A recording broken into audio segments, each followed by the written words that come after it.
వారిద్దరి మధ్యలో యేసు ప్రభు వారు వచ్చారు. వచ్చి ఏం మాట్లాడుకుంటున్నారని అడిగినప్పుడు వారు దుఃఖముఖములై వారు యేసు గురించి చెబుతా ఉన్నారు. యేసని వారు గుర్తుపట్టలేకపోయారు, కానీ దుఃఖముఖములై యేసు ప్రభు వారి గురించి చెబుతా ఉన్నారు.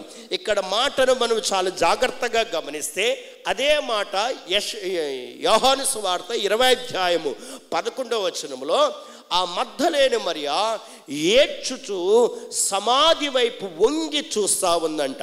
అక్కడ దుఃఖము కనబడుతుంది. ఎమ్మాయికు వెళ్ళే ఈ యొక్క యవనస్సులలో దుఃఖముఖము కనబడుతుంది. దుఃఖముఖము దేనికోసము? యేసు నీతిమంతుడైన యేసు ప్రభు వారిని సిలువ వేశారు.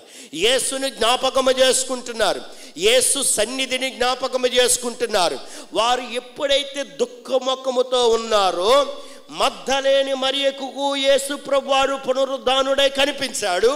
అదే సేమ్ టైం ఎమ్మాయికు వెళ్ళే ఇద్దరు యవనస్తులకు యేసు ప్రభు వారు పునరుద్ధానుడై కనిపించాడు.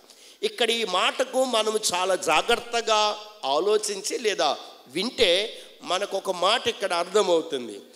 ఎవరైతే యేసు ప్రభు వారు పునరుద్ధాన శక్తి కోసం ఎదురు చూస్తారో, ఎవరైతే దుఃఖముఖములో ఉన్నవారు, ఎవరైతే బాధతో ఉన్నవారు, ఎవరైతే వ్యాధికి గురవుతూ ఉన్నారు, మీ కుటుంబం నుంచి కానీ, జీసస్ గురించి కానీ, లేదా మీ శారీరకమైన సమస్యల గురించి కానీ, మీ బిడ్డల గురించి కానీ, నీ బంధువుల గురించి కానీ, నీ భర్త భార్య గురించి కానీ, నీ హృదయంలో ఏ రకమైన దుఃఖకరమైన పరిస్థితిలో నీవు ఇక్కడికి వచ్చినా, ఒకవేళ అనారోగ్యమైన పరిస్థితులు ఇక్కడికి వచ్చినా, గుండెల్లో చెప్పుకోలేని బాధతో ఒకవేళ ఇక్కడికి వచ్చినా, నా ప్రభు వారు ఏమంటున్నాడు తెలుసా?